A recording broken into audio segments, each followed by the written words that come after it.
Oh,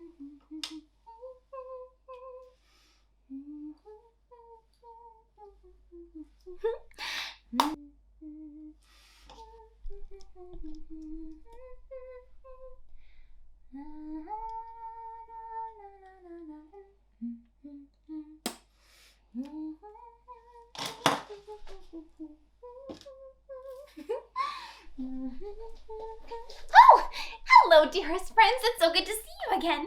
Do you recognize me? It's me, Sally Thimble. Hello. I look a bit different today, don't I? Well, you see, the thing is I'm actually going to a ball this evening, and I couldn't wait to try on my new party dress. Isn't it so pretty? I love the colors. Oh, I can't wait to go to the ball this evening. There'll be beautiful, beautiful dancing and beautiful music, beautiful masks like this one, and there'll be so much lovely food. I'm really excited for the food. You know, actually, one of my favorite stories of all time is all about dancing. Would you like to hear it? It's really fun. Oh, you would? Oh, wonderful. Let's go tell it in the other room. Come on, come on.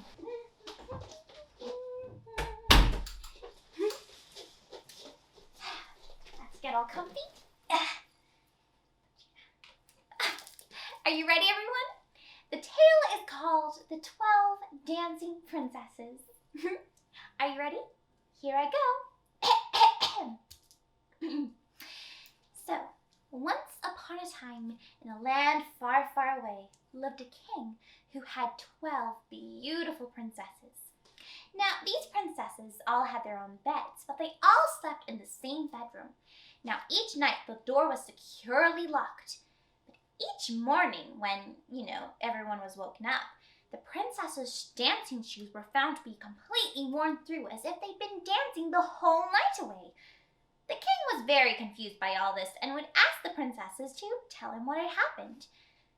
But every single time, the princesses refused to give him an answer. Now, the king got really frustrated because he really wanted to know, and he wanted to know so badly that he issued a royal proclamation that went across the lands.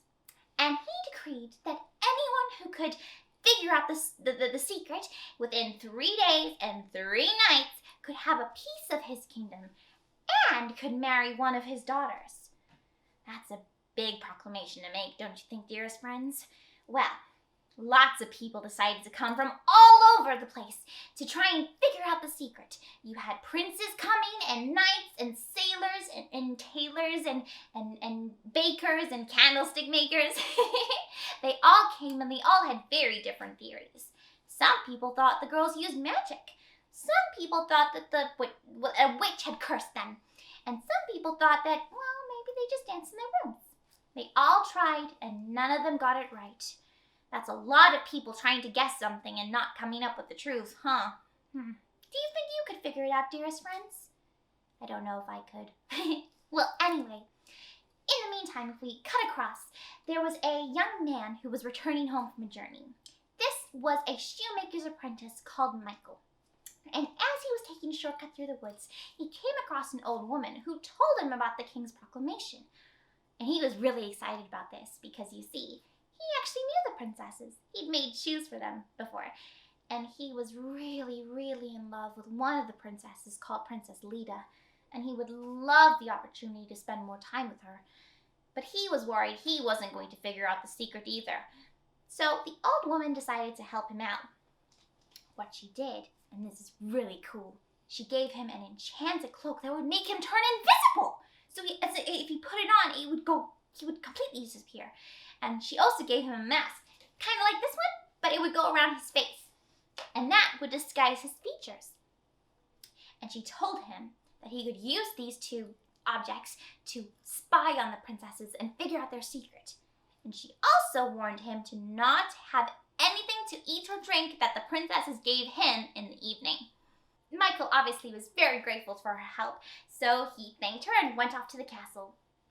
At the castle, everyone welcomed him very, very nicely, especially Princess Leda. She'd remembered him, and she loved the dancing shoes he made for her before. And that evening, before everyone was going to bed, some of the princesses tried to give him a drink to, help him relax. But Michael remembered the old woman's advice, so he pretended to drink it, but secretly threw it away and just pretended to fall asleep. He did a big yawn, and then he pretended to snore too.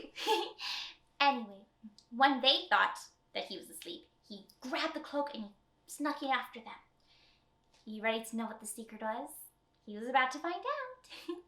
So once the princesses were sure that everyone in the castle was completely asleep, they would put on their best dresses, much prettier than what I'm wearing right now, the finest dresses in the whole world, and they put on beautiful, beautiful masks, and they'd exit their room through a secret trap door in the middle of their room. That's how they got out. Can you imagine having a secret trap door in your room? Would you go on secret adventures too? I know I would. Anyway, Michael was so shocked to discover this and went on following after them. He followed them through a long passageway through a dark tunnel until they came across a grove where they had beautiful trees that had leaves that were made of gold and leaves that were made of silver and leaves that were made out of glittering diamonds. Oh, dearest friends, can you just picture it? Oh, it'd be so beautiful. Oh, anyway. He was very smart, Michael. We know this about Michael now. Anyway, and he grabbed a twig from the leaves made of gold and the leaves made of silver and the leaves made out of diamonds. And he stuck them in his pocket to use as evidence. And he followed on after the princesses. And he followed them until they came across a beautiful lake where suddenly 12 boats appeared with 12 gondoliers. And each of the princesses got into the boats. So Michael got into one of the boats too. He got into the same boat as Princess Lita, who complained the entire journey about how for some reason her boat was suddenly so much heavier and so much slower than usual. Silly Princess Lita didn't know that Michael was in the boat with her. Anyway, they swam across the lake, well, in the boat, until I reached to the other side where there was a beautiful castle that was holding a big party that had beautiful dancing, beautiful dresses, beautiful music and dancing, and it was just the most amazing place in the entire world. And the girls threw off their cloaks and they started dancing and having the most amazing time. And Michael wanted to join in too, so he took off his coat, but he kept his mask on so that no one recognized him. And he danced the night away too. And he danced mostly with Princess Lita. And they all danced and had so much fun. But then, when the morning was approaching, they had to race on home to, make it seem like they hadn't left. And this continued for 2 more nights. Each night, the girls would sneak through the trap door, and Michael would follow them through the passageway, past the trees, and across the lake, and into the beautiful castle where everyone danced. And every night, Michael and Princess Lita would dance the night away. Now, you see, what happened afterwards was the king summoned Michael and told him to reveal what he had learned. What was his theory about what happened to the princesses at nighttime? And Michael revealed everything that he had seen across the lake, the different leaves, and he had taken those twigs as to use as evidence, so he showed the king. The princesses were shocked. He had figured out their secrets, and they had no idea that he had done it. And so, because they couldn't lie anymore, couldn't keep a secret anymore, they told the truth. And then Michael spoke to Princess Lita and told him that he was madly in love with her, and that he was the masked stranger that she had been dancing with for 3 nights. And he asked if he could marry her.